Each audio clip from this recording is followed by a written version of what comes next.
শ্রমজীবী মানুষের পক্ষ থেকে বক্তব্য নিয়ে আসছেন জনাব মহিবুল্লাহ মুহিব।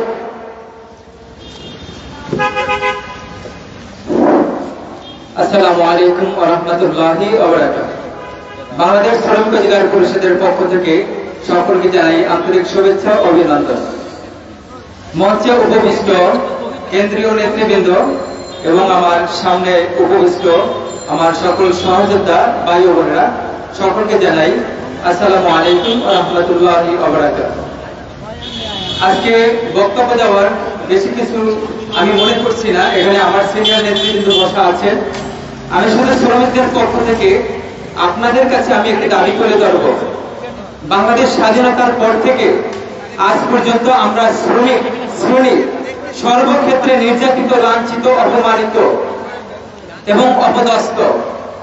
আমরা জানি ব্রিটিশ শাসনামলে বাংলাদেশের মানুষ অধিকার থেকে বঞ্চিত ছিল। পাকিস্তান শাসনামলে বাংলাদেশের মানুষ অধিকার থেকে বঞ্চিত ছিল। বাংলাদেশ স্বাধীনতার পর থেকে আমরা দেখেছি আওয়ামী শাসন সহ অন্য শাসন যারা আমাদের দেশকে শাসন করেছেন তারা শোষণই করেছেন বেশি।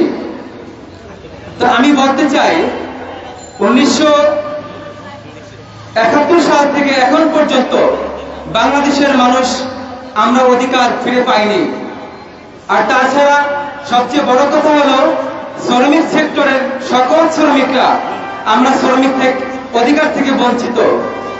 আমরা চাই বাংলাদেশের জাতীয় রাজনৈতিক নেতৃবৃন্দ সহ বিভিন্ন সংগঠনের কাছে দাবি তুলতে চাই, শ্রমিকদের পক্ষ থেকে গার্মেন্টস শ্রমিক, পরিবহন শ্রমিক, পোশাক শিল্প ইউনিট এবং রিক্সা শ্রমিক ইউনিট, হকার শ্রমিক ইউনিট, আমরা সকল শ্রমিক ইউনিট থেকে দাবি জানাতে চাই আপনাদের কাছে যে আমরা বড় অসহায়ের মতো আছি।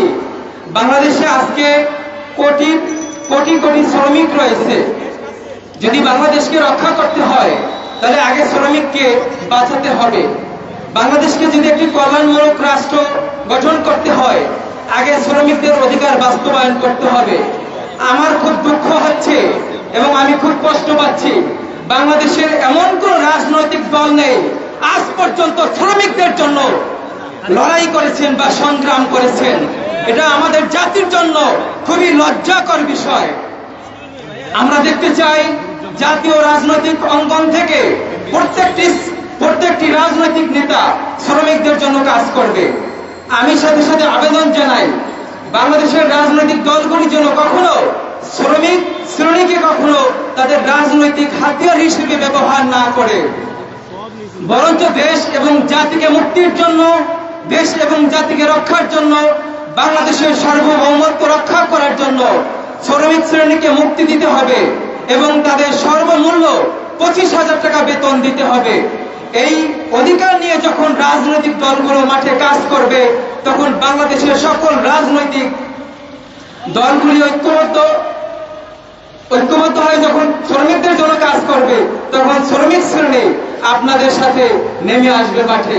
যখন শ্রমিক শ্রেণী আপনাদের সাথে মাঠে নেমে আসবে তখন বাংলাদেশের শত্রু যারা তারা কখনোই আমাদের বাংলাদেশকে নিয়ে আর ছিনিমিনি খেলতে পারবে না। আমি সর্বশেষ একটি কথা বলে আমি আমার বক্তব্য শেষ করতে চাই।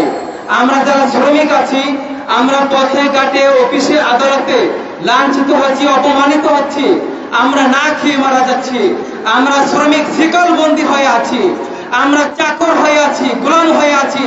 আমরা গোলাম হয়ে বাঁচতে চাই না, স্বাধীন বাংলাদেশে অন্তত মানুষের মর্যাদা পেয়ে মানুষের মতো মানুষ হয়ে বাঁচতে চাই। এই দাবিটুকু বাংলাদেশের সকল রাজনৈতিক দলের কাছে দাবি জানাচ্ছি।